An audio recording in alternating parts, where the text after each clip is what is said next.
भाभी जल्दी से तैयार हो जाओ, सारे मेहमान आ चुके हैं। हाँ कविता, पर मुझे समझ नहीं आ रहा कौन सी ड्रेस पहनूं, तो मेरी थोड़ी हेल्प कर दो ना इन महंगी ड्रेस में से कोई एक ड्रेस चुनने में। भाभी मुझे तो आपकी सारी ड्रेस बहुत अच्छी लग रही, पर आप लहंगा डाल लो।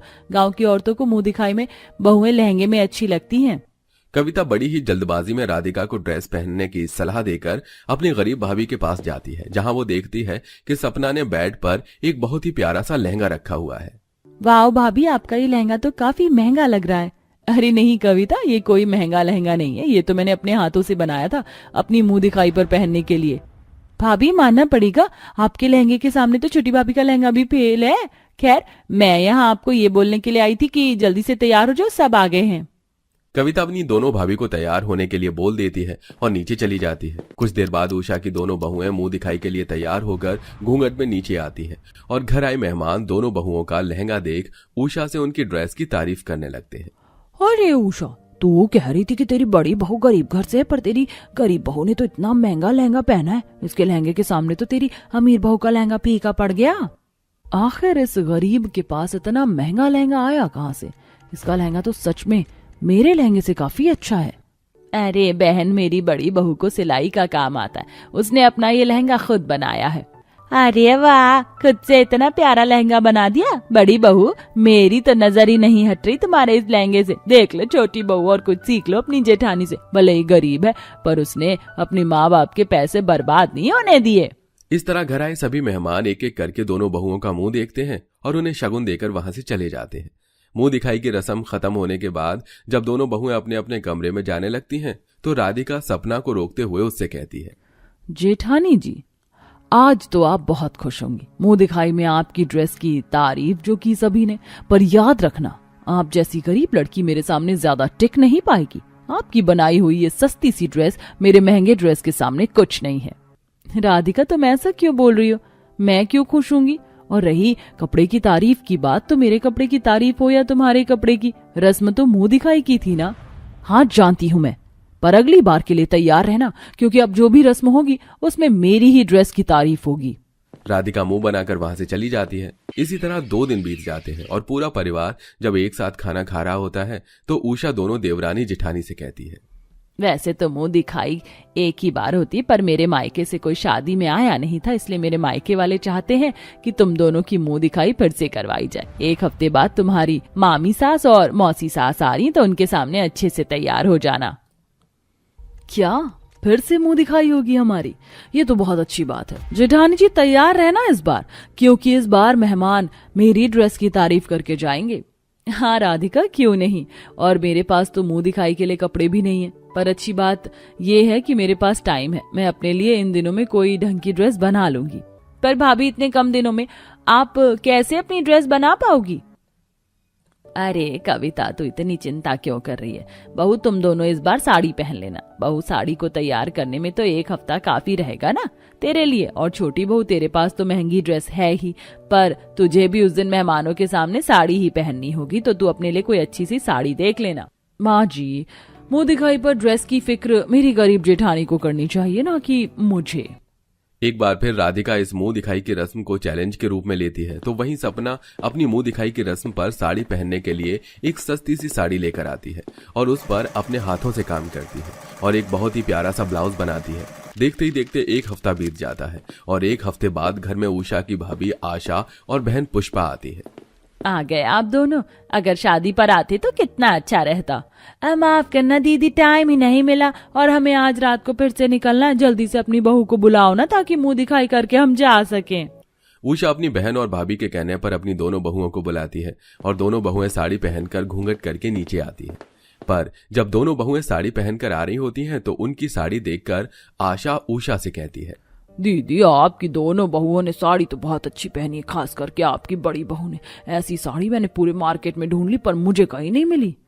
मामी, आपको ये साड़ी मिलेगी भी कैसे? ये साड़ी भाभी ने खुद अपने हाथों से जो डिजाइन करी है। इतने में दोनों देवरानी जेठानी मेहमानों के सामने आकर बैठ जाती हैं और मेहमान घूंघट उठाकर दोनों बहुओं से कहते हैं, दीदी, बहू के रूप में बिल्कुल चांद का टुकड़ा लाई हो, पर बड़ी बहू, मैंने सुना है कि तुमने अपनी साड़ी खुद डिजाइन करी और ब्लाउज भी खुद बनाया। बहुत प्यारा लग रहा है तुम्हारा ब्लाउज। मौसी जी, आपको जेठानी जी की साड़ी इतनी पसंद आई है क्या? मेरी साड़ी अच्छी नहीं है? आपको पता है मेरी एक साड़ी बहुत बड़े डिजाइनर ने डिजाइन करी है, पूरे 30,000 रुपए में। दीदी, मैंने बिल्कुल सही सुना था, तुम्हें छोटी बहू तो सच में बहुत अमीर है। इतनी महंगी साड़ी है पर फिर भी देखो ना, बड़ी बहू की साड़ी ज्यादा अच्छी लग रही है। माफ करना बहू, पर तुम्हारी 30,000 की साड़ी तुम्हारी जेठानी की 3,000 की साड़ी के सामने कुछ नहीं है। एक बार फिर अपनी गरीब जेठानी की ड्रेस की तारीफ सुनकर अंदर ही अंदर राधिका जल उठती है और मुंह दिखाई की रस्म खत्म होते ही राधिका मुंह बनाकर वहां से चली जाती है। इसी तरह समय गुजरता है और हर समय राधिका सपना से मुंह बनाकर रखती है। ऐसे ही एक दिन, दीदी, अगर आप रसोई में खड़ी होकर खाना बनाओगी तो मैं आप जैसी गरीब के साथ खाना नहीं बनाने वाली। अगर आपके साथ खड़े रहने में मेरी साड़ी खराब हो गई तो? राधिका, ऐसा क्यों बोल रही हो? माना कि तुम्हारी साड़ी बहुत महंगी है, पर छोड़ो, तुम बाहर बैठो, मैं अकेले सब कर लूंगी। सपना की बात सुनकर राधिका मुंह बनाकर बाहर जाती है। कुछ देर बाद उषा के दोनों बेटे भी घर आ जाते हैं और घर आते ही अपनी माँ और दोनों बीवियों से कहते हैं, माँ, हमारे कुछ दोस्त अपनी बीवियों के साथ हमारी बीवियों को देखने के लिए आ रहे हैं।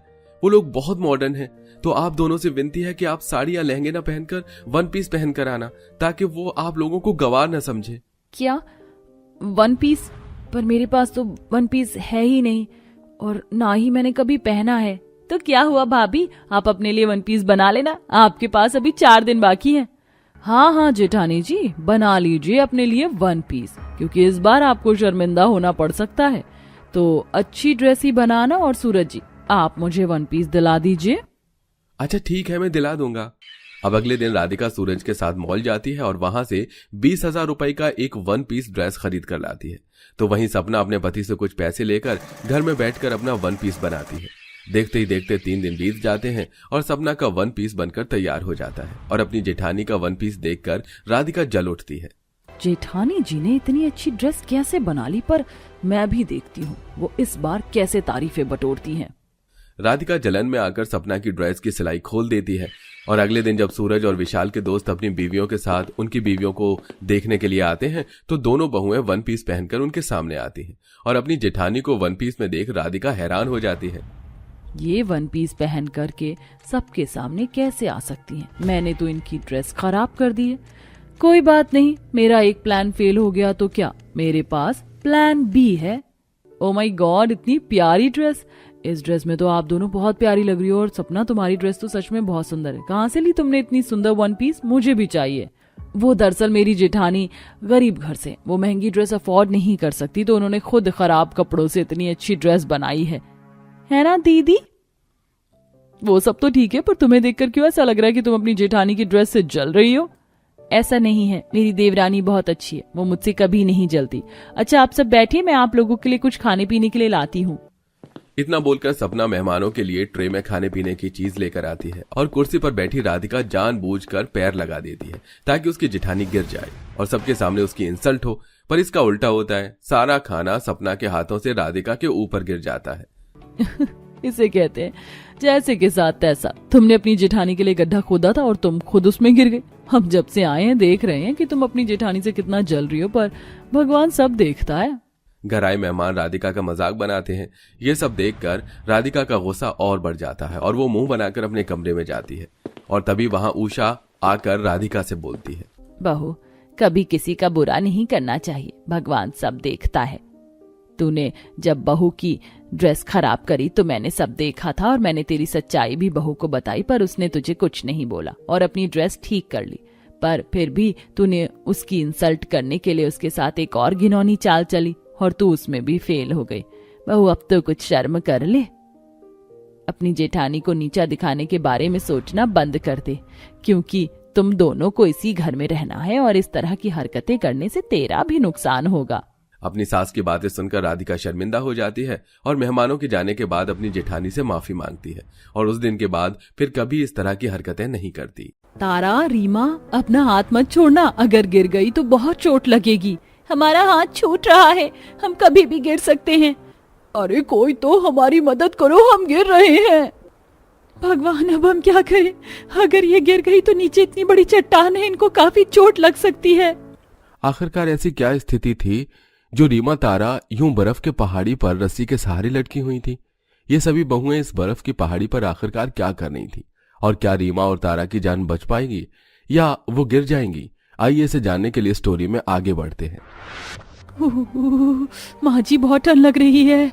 कहाँ है हमारा ससुराल? कब से हम इन बर्फीले पहाड़ों के बीच में चल रहे हैं, अब तो चला भी नहीं जा रहा है। माँ ने मुझे बताया था कि मेरा ससुराल बर्फीले पहाड़ पर है, लेकिन यहाँ तो मुझे एक भी घर दिखाई नहीं दे रहा है। शहर भी उस तरफ था, तो हम यहाँ पर क्या कर रहे हैं? अरे बहू, जरा मुंडी ऊपर उठा कर तो देखो, तुम्हारा ससुराल यहाँ नीचे नहीं बल्कि ऊपर है। अपनी सास माधुरी की बात सुन वो बहुएं जैसे ही अपनी मुंडी उठाकर ऊपर देखती हैं तो उन्हें एक बर्फीले पहाड़ के ऊपर एक बहुत सुंदर आलीशान महल दिखाई देता है, जिसे देख वो सभी काफी खुश होती हैं। माँ जी, ये हमारा ससुराल नहीं बल्कि ये तो एक आलीशान महल है। हमने तो कभी सोचा भी नहीं था कि शादी करके हम आलीशान महल में जाएंगे। चलिए ना माँ जी, जल्दी चलिए, हम लोगों को अपना आलीशान ससुराल जो देखना है। मुझसे तो वेट ही नहीं हो रहा है। ये जो बर्फीली पहाड़ियों पर रस्सी है ना, इसे पकड़कर ऊपर चलो। आप कोई मजाक कर रही हैं? हम इस शादी के जोड़े में इन रस्सी की मदद से ऊपर कैसे जाएंगे? यहाँ से ऊपर जाने के लिए कोई सीधा रास्ता नहीं है क्या? अगर यहाँ सीधा रास्ता होता तो मैं तुम्हें इन रस्सी की मदद से ऊपर जाने के लिए क्यों कहती? शुक्र बना कि मैंने अपने बेटों से कहकर इस पहाड़ी से ऊपर नीचे उतरने चढ़ने के लिए बीच बीच में लकड़ियाँ ठुकाकर इन रस्सियों को अच्छे से बनवा दिया, जिसकी मदद से हम लोग ऊपर नीचे जाते हैं। अब खड़ी खड़ी क्या देख रही हो? जल्दी से ऊपर चलो, अभी तो तुम्हारे गृह प्रवेश की रस्म भी रह रही है। माधुरी की बात सुनकर सभी बहुएं मान जाती हैं। अब उनके पास उन रस्सियों की मदद से ऊपर जाने के अलावा और कोई दूसरा रास्ता नहीं था, जिसके चलते अब एक बहू उन रस्सियों को पकड़ती है और ऊपर जाने लगती है कि तभी महिमा एकदम से नीचे गिर जाती है। हाँ, हाय रे, मेरी कमर लगता है टूट गई। तू सिर्फ 6 फुट से गिरी है और तेरी कमर भी टूट गई, कुछ नहीं हुआ है। उठ जा संदीप, बहू को ऊपर लेकर आओ। कुछ देर में सभी ने जैसे तैसे करके बड़ी मुश्किल से पहाड़ पर चढ़ जाती हैं और अब उनके सामने आलीशान ससुराल होता है। वो सभी काफी खुश होती हैं। अब माधवी एक एक कर अपनी सभी बहू का गृह प्रवेश करती है। अब तुम आराम कर लो, रात बहुत हो गई है, मुझे भी नींद आ रही है। अब सभी बहू अपने अपने कमरे में चली जाती हैं और ऐसे ही शादी का दिन गुजरता है। अगले दिन सभी बहू की ठंड से काफी बुरी हालत हो रही थी। ये ठंड मुझे ही लग रही है या तुम लोगों को भी लग रही है? बताया था कि हमारा घर बर्फीले पहाड़ियों पर है, इसलिए मैंने थोड़े बहुत गर्म कपड़े रख लिए थे, लेकिन यहाँ तो हद से ज्यादा ठंड हो रखी है। मेरे पास तो बस जैकेट ही है। हम सबको यहाँ रहने के लिए गर्म कपड़े लाने ही होंगे, वरना हम सबकी कुल्फी जमाने में ज्यादा देर नहीं लगेगी। मैं सोच रही थी कि मैं अपने आलीशान ससुराल में 1 पीस ड्रेस पहनकर रील बनाऊंगी, लेकिन यहाँ तो मैं रजाई के अंदर से ही नहीं निकल पा रही हूँ। ऑनलाइन अपने लिए गर्म कपड़े ऑर्डर कर लेती हैं। कहने को बर्फीले पहाड़ों पर अमीर ससुराल था, लेकिन उनके घर में काम करने खाना बनाने के लिए एक भी नौकर नहीं था, और ये चीज सभी को काफी और अजीब लगती है। माँ जी, आपका इतना बड़ा आलीशान घर है, लेकिन आपने काम करने के लिए एक भी नौकर नहीं रखा, ऐसा क्यों? अरे बहुओं, क्या बताऊं, मैं तो यहाँ काम करने वाले नौकरों को डबल पेमेंट देने के लिए तैयार हूँ, लेकिन यहाँ कोई काम करने के लिए राजी नहीं होता। और हो भी तो कैसे? तुम लोग तो जानती हो कि इस पहाड़ पर ही चढ़ने पर कितना वक्त लग जाता है, और कोई अगर गिर गया तो उसकी तो हड्डी पसली ही टूट जाएगी। इसलिए अब तुम सभी को ही खाना भी बनाना है और घर के सारे काम काज भी करने हैं। अपनी सास की बात सुनकर सब बहुएं मुंह बना लेती हैं और ठंड में कांपते हुए अब कपड़े और बर्तन धोने लगती हैं। क्या सोचकर आई थी मैं अपने इस आलीशान ससुराल में कि आराम से पूरा दिन हीटर के सामने बैठूंगी, गर्मा गर्म मूंगफली और गजक खाऊंगी, लेकिन देखो यहाँ तो हमारी बर्तन धोने की हैसियत हो गई है। तभी तो ढेर सारे कपड़े भी बाकी हैं और घर की सफाई भी करनी है, ना जाने आगे क्या होगा हमारा। ठंड से कांपते हुए सभी बहुएं बड़ी मुश्किल से अपने बर्फीले घर के ऊपर बने आलीशान ससुराल में रहकर भी काफी परेशान हो गई थी। ऐसे ही समय गुजरता है और उन सबके ऑर्डर किए हुए गर्म कपड़े भी अब आ जाते हैं। अरे भाई साहब, आप नीचे क्यों खड़े हैं? जल्दी से हमारा सामान लेकर ऊपर आ जाइए।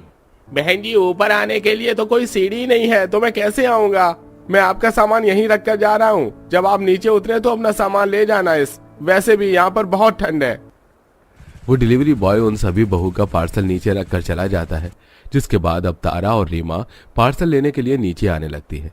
तभी अचानक बर्फीले पहाड़ में ठोकी गई लकड़ियों में से कुछ लकड़ियां अचानक से निकल जाती हैं और अब रीमा और तारा दोनों ही बर्फीली पहाड़ों पर लटक रही होती हैं। भगवान, अब हम क्या करें? कुछ समझ नहीं आ रहा है। हमारे पति भी बाहर गए हुए हैं।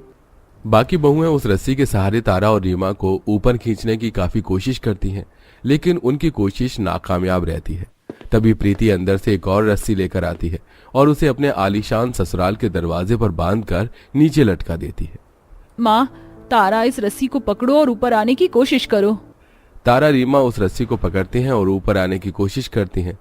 वहीं सभी बहुएं भी पहाड़ के ऊपर खड़ी खड़ी उस रस्सी को खींचती हैं। थोड़ी देर में रीमा उतरकर सही सलामत ऊपर आ जाती है। हे भगवान, तेरा लाख लाख शुक्र है कि तूने हमें कुछ नहीं होने दिया, वरना मैं तो सोच रही थी कि आज तो मैं और तारा भगवान को ही प्यारे हो जाएंगे। सभी बहुएं बर्फीले पहाड़ पर रहकर जैसे तैसे करके ठंड को तो बर्दाश्त कर रही थी, लेकिन बर्फीले पहाड़ के ऊपर से उन सभी बहू को ऊपर नीचे जाने आने में काफी सारी दिक्कत आती थी। हमारे पतियों ने दोबारा से लकड़ियों को ठोक कर रस्सी को मजबूत तो कर दिया, लेकिन मुझे तो अभी भी इस पर से उतरने चढ़ने में काफी डर लगता है। और नहीं तो क्या, हम तो डर के मारे ही 1-2 हफ्ते भर की सब्जियां एक साथ लाकर रख देते हैं, लेकिन फिर भी बीच में कोई ना कोई जरूरी काम से हमें ऊपर नीचे जाना ही पड़ता है।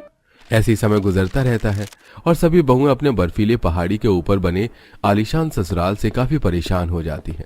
और एक दिन तो इन लोगों के पति मनोज और अर्जुन जैसे ही ऑफिस जाने के लिए उन रस्सियों की मदद से नीचे उतरते हैं तो अचानक रस्सी खुल जाने की वजह से वो नीचे गिर जाते हैं, जिससे उन दोनों की कमर में ही फ्रैक्चर हो जाता है। माँ जी, कब तक हमें इन रस्सियों के सहारे पहाड़ी से ऊपर नीचे उतरना चढ़ना होगा? आप यहाँ पर एक सीढ़ी क्यों नहीं बनवा देती? तुम लोगों को क्या लगता है ये ख्याल मेरे दिमाग में नहीं आया होगा? हमने कई बार कोशिश की कि हम इस बर्फीली पहाड़ियों पर सीढ़ी बनवा सके, लेकिन सारी कोशिश नाकामयाब रही। अब हमारे पास इन रस्सियों के अलावा और कोई दूसरा रास्ता नहीं है। हम अपने इस घर को छोड़कर भी तो कहीं नहीं जा सकते हैं। ऐसे ही समय बदलता है और कुछ भी नहीं बदलता। सभी बहुएं हमेशा की तरह उन रस्सियों से नीचे उतरकर सब्जी लेकर वापस घर जा रही होती हैं कि तभी अरे, हम इतनी बार यहाँ से गुजरे हैं, लेकिन हमारी नजर कभी इस पहाड़ी पर नहीं गई। ये पहाड़ी तो हमारे घर से काफी ज्यादा पास है ना, और अगर मैं गलत नहीं हूँ तो इस पहाड़ी के उस पार ही शहर भी है। अगर हम इस पहाड़ी से अपने घर तक की पहाड़ी तक एक पुल बना दे तो हमें तो कोई भी परेशानी नहीं होगी। हाँ सुनीता, हम ऐसा कर सकते हैं। इससे हमारा वक्त भी बचेगा और हमें गिरने का भी कोई डर नहीं होगा। वो सभी बहुएं जल्दी से घर जाती हैं और इस बारे में अपने पतियों और सास को बताती हैं, जिसके बाद उनके पति बहुत सारी लकड़ियों के टुकड़े और रस्सियां लेकर आती हैं। और अब सभी बहुएं अपने आलीशान ससुराल से लेकर सामने बनी उस बर्फीले पहाड़ी तक कई दिनों की लगातार मेहनत के बाद एक लकड़ी का पुल बनाती हैं, जिससे अब वो लोग आसानी से पार करके एक पहाड़ी से दूसरी पहाड़ी जा सकते थे। जो हम इतने समय से नहीं कर पाए, वो सब तुम लोगों ने इतने कम वक्त में कर दिखाया। अब तो हमें कोई परेशानी भी नहीं है। अब तो हम घर में काम करने के लिए नौकरों को भी रख सकते हैं। अब सभी बहुएं अपने बर्फीली पहाड़ों के बीच में बने महलों वाले ससुराल में हंसी खुशी रहती हैं और उन्हें अब किसी भी चीज की कोई परेशानी नहीं होती है।